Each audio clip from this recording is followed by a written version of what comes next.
Good morning.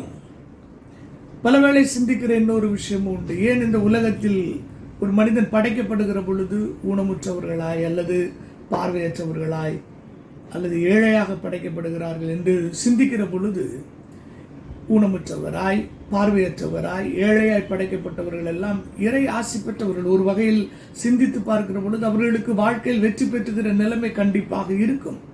ஆனால் பணம் வைத்தவர்கள் அவர்களுக்கு கொடுக்கும் போது நாம் அந்த ஆசையை பெற முடியும். அப்படியானால் பெறுகிற அளவிற்கு ஒருவர் இருக்க வேண்டும், அப்பொழுதுதான் நம்மால் கொடுக்க முடியும். ஆக இது எல்லாம் இறைவனுடைய திட்டம்.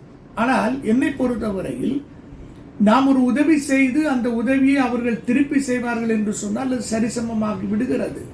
ஆனால் நாம் உதவி செய்கிற பொழுது திருப்பி உதவி செய்ய முடியாதவர்கள் இந்த உலகத்தில் இருக்கிற ஏழைகள் உண்டு அல்லது குறைவுள்ளவர் உண்டு. அவர்களுக்கு நாம் செய்யும் போது அதுதான் மிகப்பெரிய இறையாசி வரும்.